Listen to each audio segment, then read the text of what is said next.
Hello, you wonderful people, and welcome to another episode of Not Too Comic Book. This being the show where I talk about TV shows that are adaptations of comic books. For today's episode, I'm going to talk about Tower of God Season 2, Episode 5. Great episode. A lot of really interesting things went down in this episode, so let's break it down. So we're picking up kind of like the last episode teed up at the end that we're going to be focusing on what Khun's doing. We find out like, oh, Khun is building a team, but like we don't see any of our old squad from season 1. It's like, oh, why is Khun on his own? He's rebuilding, building a team from scratch. I love how they basically did the episode. The episode ended up being like, because I wasn't sure how much of like the Khun stuff was going to take up the episode. I was like, I didn't remember every detail about it, but it's like, it makes sense that would eat up most of the episode. But anyway, at least with the Khun side of things, I love half the episode it's one thing and you get the flip. It's like, oh, like the way Khun presents things in the first half of the episode. The second half of the episode is the flip of like, no, this is what's really going on. But either way, Khun ends up recruiting Dan, which I think is so neat how they display Dan's powers. They look more Flash-esque. Maybe I'm misremembering. I don't remember his powers being like, I don't know if that's just something they're doing animation-wise, because I don't remember him having sparks around him, but maybe he did. Like, especially the orangish sparks. I was like, oh, definitely give me Flash vibes. I knew he was fast, but I didn't remember, like I said, I don't know if that's something they added for the animation or if that's straight out of the webtoon, too. I don't remember. But, this kind of shows you, like, you can never believe a word coming out of Khun's mouth because he is one of the most deceptive characters, which is ironic in a lot of ways, me saying that. But he's deceptive for good, whereas other people are deceptive out of pure evil. But we'll get to that in a second. But Khun being like, oh yeah, I hired every person in this restaurant. They are all regulars that you need to get to the exit. And if you get to the exit, I will give you this, what was it? I forgot what that material was, but it's like worth a lot. So it's like, you can have this. If you lose, you have to join my team. But if you win, you get that and you get to bounce and I'll leave you alone. Because Dan's like, I don't want to climb the tower anymore. He's just like, I'm tired of bloody tests. And so, once again, I think it's just, and then that is something that a lot of regulars do. Because someone has to correct me. Isn't floor 20 where I don't think they brought this up in episode 1 or the earlier episodes of this season. But like, if I remember correctly, isn't floor 20 the floor where a lot of people give up? They might have said that in episode 1 of this season. I can't remember. But it's like, it's the floor that a lot of people give up on, isn't it? Or is it a different floor I'm thinking of? Because this is the one where most people that's where a lot of people just quit. Because you get to that point. And it's just like, in Dan's case, it's just, I don't know if it's just like, oh, the tests are taking such a toll on you and it's just so complicated, it's just not worth it, or is it just all the death and betrayal that you have to do climbing the tower that just finally wore on him? Because I don't fully remember Dan's circumstances, so. But yeah, I love that it's like, yeah, like our boy Khun like got contingencies on top of contingencies. Like, oh, you didn't realize like I had us so close to the exit because I knew you'd immediately think I wasn't prepared and try to run for the exit. Oop, it's blocked off. Oh, you're faster than I thought you were, but you were cocky and being like, oh, like, because Khun told him like, oh, I didn't hire anyone out there in the restaurant, but he also clearly said, be careful who you believe and what you believe. And as he's leaving, the bartender ends up tranking him, and it's like, yeah. So Khun lied about lying, you know. To be fair, it's like he probably did not hire every person in that restaurant, but he did hire one person. So, you know, small lies. But yeah, so he ends up winning his bet and they bring Dan along. And then Rachel, oh, dear sweet Rachel. Because I love this. This is going to be so interesting for people who've never read the webtoon. Just obviously it's like that season 1 finale reveal of Rachel being the shitty person that she is. But on top of that, now you're just like, ooh, I hate her. And she's out there playing the victim. Oh my God, Bomb. It's been years and I still can't forget the fact this Bomb. And you're kind of wondering, you're like, does Khun not know? And as you find out later on, oh, he does in fact know. But it's just so, like, that's evil, dude. She killed Bomb and it's 5 years later and not an ounce of remorse. In fact, she's like, oh, good. I thought, because when the moment she was like, oh, wait, like, just give me a second before you come in, Khun, I was like, wasn't that the reason why? And it's like, yes, it's because her legs work perfectly fine and she's just feigning like she's hurt. She was out and about when Khun came back and he kind of snuck up on her. And she's up there being like, oh, I get to climb the tower again. Oh, getting played the role of princess isn't too bad. Especially, too, because Khun was thinking about, like, and Dorsey asking out Bomb, but he was like, oh no, and in fact, like, going to look after Rachel. And he's like Bomb being thankful to Kun of like, right, you kind of were able to make it so that me and Rachel were able to get this far, so I'll always be thankful for that, for you extending out your hand. But for Kun, it meant just as much. As a person who didn't rely on anyone, like Bomb was the first person he grew to trust, and it's like you become someone so important to him. So, and you just see that moment where you're just like, when Rachel's hugging him because he was cutting up the apple, and you see that knife in his hand, you're like, oh, he wants to stab her. He wants to stab her so badly in that moment, because at that moment you don't know if he knows, but obviously once again you find out later on he does. It's interesting how that parallels, because Dan gets explained to things, but Novik's like, hey, let me tell you what's what. And so Kun is climbing a tower for Rachel. I don't know how much. I think some of them knew ahead of time about his connection to Rachel. Well, at least when he was talking to Dan, he acted like he didn't know. So I wonder if near the end of the episode is the first time Kun's ever explained what this was really all about. I think everyone else had some idea. Dan was the only one being filled in. But this might have been the first time he actually did break it down and was like, this is what this is really, really all about. So the fact is he's explaining that. It wasn't just Dan's introduction. Just that Novik was like, yo, you never want to bring that up joke about Rachel being his girlfriend, because that'll piss him off. He will most likely cut off your finger.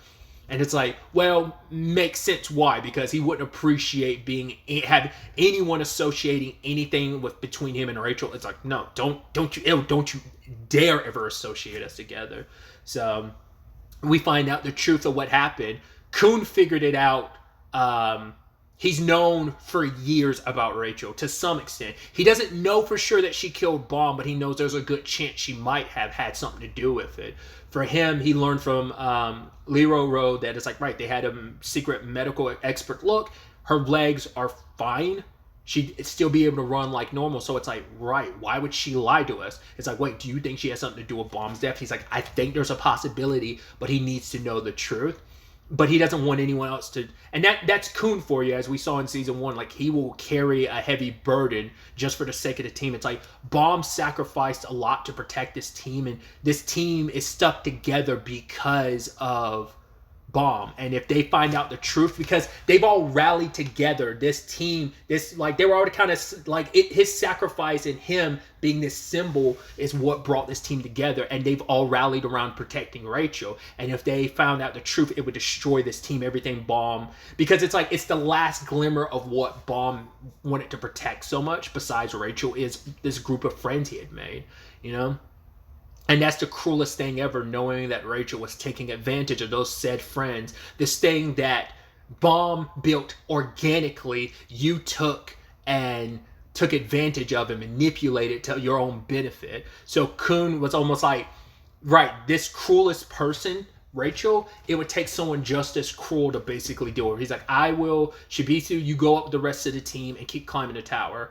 and I will form my own team around Rachel as well. And even Shibisu is kind of getting the idea of like, Kun, you don't mean like, it's like, yeah, he's going to kill Rachel, but it's like, I'll be the one that holds that burden. It's like, as the first person to really join Bomb's team, and because he was so important to me, it falls on me, because I will be the one that carries that burden of having to be around Rachel, knowing the possibility. Like, it took these 5 years. I don't know if it's all of those 5 years or at what point, but he does. Like I said, I'm pretty sure it's 5 years, but I always have to correct myself because it might actually be 6. I can never fully remember. It's like 5 or 6, but it's like in this time frame, he at some point he figured it out. I was like, no, Rachel definitely killed Bomb. I know she did it, and it's just about. I mean, that might be why he's making his move now for sure, because he has confirmation, because he has been spying on her. Maybe he's just been waiting for her to slip up and reveal something, or whatever the case may be. I don't actually remember. And I don't think they ever explained how Kun figured out that she definitely killed Bomb. I don't remember if they ever specified. Because he's like, oh yeah, like the test administrator, like they both, like the test administrator knows and just didn't say anything. It's like, well, we know why that nothing was said, because there was a greater purpose for Bomb that sent him down a different path. It's all connected. Rachel's unaware of all of that. She's just kind of like, she legitimately does believe Mom to be dead. She has no idea she's being taken care of, but also not realizing what's kind of happening behind the scenes. And it's just like, Rachel is one of the most despicable characters. It's just, she's one of those villains you hate to hate her. It's not even like, oh, I like you, it's just like, I want you to get what's coming to you. And Kun thinks himself to be the one that can do it, believes himself to be the only one who can, because no one else would be able to do it, even if they found out the truth, because it's still the thing of, she is the most important person to Bomb. And it's like, would Bomb want something to happen to her despite everything? Because even he doesn't know why he's climbing the tower. He just wants answers. He wants to know why Rachel did what she did. It's like, it's climbing to the top of the tower is, you know, seeing the stars, the sky and the stars, that much more important to you. Because it's like, Bomb is willing, has done, and could do anything for her because she's so important to him. All going towards just, it makes you so like disgusted with just how evil she is. It's just like, and that laugh at the end, just laughing like, oh my God, you're so despicable. Like, she might be one of my most hated characters in fiction. But I mean, that's a good villain for you, where you're just like, oh, I want you to get yours. But either way, I kind of went on my venomous tangent. I'm sorry.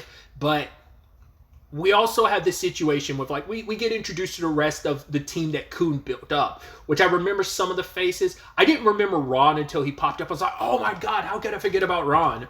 But yeah, like, we get introduced to Michael, Apple, and God, what was the other, the chicken dude who's like a chef who's trying to meet Endorsi. But it's like, oh yeah, because she was a part of Bomb's team. It's like, oh, Endorsi, the one that's running with one of the two top ranked irregulars, not irregulars, E-ranked regulars is what I'm saying, sorry. That being Anak and Hots, which is kind of neat knowing, like, right, their reputations have expanded upon these years of climbing the tower. So I think that's kind of dope. And I love that it just comes down to, like, Novik constantly challenging Ron to a fight, which I think it's interesting too. I was like, does it come up this early about Ron? When you look at Ron, you might be able to draw certain parallels, but they haven't mentioned it. I was like, I don't think they didn't mention Ron's circumstances at the very beginning. It took a little while before it came up, didn't it? But either way, obviously there's a lot more going on with Ron. Like I said, if you look at his appearance, you might be able to draw some parallels, might be able to draw some hints on Ron's circumstances, but he is the top dog in the team. I love that Novik had gotten these basically almost like basketball jersey uniforms for everyone, like shirts, and everyone's lined up 1 to 6, and he got 2, and he's got the smallest size because he didn't get the sizes right.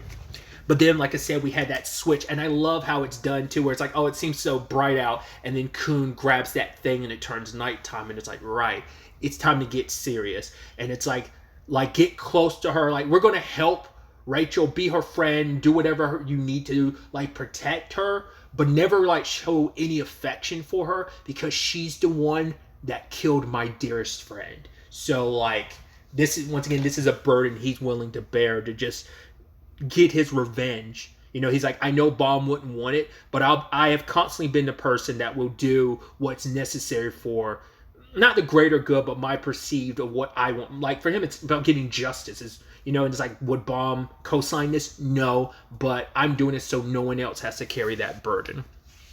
So that's most of the episode. And the last bit of the episode, we cut over to Viol and his team. I love Missing and Prince just kind of playing, and it's just like, yep, they're still at it. And Yiwa still being like, whoa. She's literally the only person who is distrustful of Viol. Everyone else is like, are you still on that? Like, we've moved past that. Viol's a good guy. She's like, well, what about the rumors I've heard? It's like, yeah, but I don't think Viol would do that. In fact, he handles twice the cooking because he has to make up for the fact that you're cooking so horrendous because you keep burning everything. And even she admits, like, well, he is a pretty good cook. And it's also like, yeah, he actually does his fair share of the chores, which they never said anything, but I'd almost wonder if Yiwa does any of the chores, being from the 10 families. But Yiwa's also heard, like, she's attempting to cook, so I'd assume she's not above doing chores either. They never said anything, but but that felt like it was an opportunity to do that, because she's pretty much the princess character. I mean, to be fair, he's been around literal princesses. Obviously, the Jihad princesses are on a higher rank than, like, someone from one of the 10 families, but still. And even Arc Raptor was like, yeah, we're all literally living in a place that Viol rented. So, like, you know, he's good. Like, I don't think he's the bad guy people make him out to be. In fact, Wang Nan was like, I think he's actually a good guy. But she goes out to follow him to prove that he's a bad guy and finds out all the rumors about Viol trashing places is a byproduct of some guy pretending to be Viol. It's like, well, when people don't know who he is, they only know him by his name. Like, he's able to kind of go around doing whatever he wants because people are going to be acting out of fear. Oh my God, it's Viol. Don't want to do anything to him because we don't want to get Fug's attention. But he ended up picking the wrong person to start shit with because it's meeting up with Huariyun, and I love that she's always got that stoic, also, like, she can be so mean, and she's just calling the guy pig, piggy, pig, pig, pig, pig, pig, pig, pig, pig, and then, you know, Viol takes him out quite easily, and it's like, oh, hey, Viol, and oh, there's that friend of yours that's here, and she's like, hi, so, and that's where the episode ends, so, because I couldn't remember who he was meeting, because she was like, oh, he's meeting with someone. I was like, is it a certain teacher is what I was wondering. That's what I was like, but I'm like, no, that doesn't happen this point in the story, does it? I'm like, no, it takes a while. That might, like, if they were to do that, I was like, storytelling wise, I'm like, would that happen next? Doesn't that take a hot minute? I can't remember if that would be like, I can't remember if that's pre-battle workshop or not. Because that might be next, but I also feel like, I can't remember if that was like, because if they were to do it, I'd assume that'd be like a season 3 thing. Because like I said, I think this is going to end with the battle workshop. I think I have an idea what the last shot of this season, well, one of the last shots of this season would be, just storytelling wise, it fit to be the perfect spot. But I can't remember if this character I'm thinking of, I'm like, would that be next episode or would that be coming up? I can't remember if that was, like I said, pre or post the battle workshops or not. So it's gonna be interesting. It didn't even cross my mind. Like, of course he'd meet up with his guide, Hoariu, and so of course it would be her. But it, like I said, it was a different character because I remember Viol meeting up with this character, and I can't remember the exact time frame of when they did. But either way, I'm excited to see where the next episode takes us because of the next test that's happening. All I had to see was that title, and I'm like, interesting. I was like, okay, so that's obviously happening next. Once again, my memory about when things happen always kind of messes up, but I'm like, interesting, okay.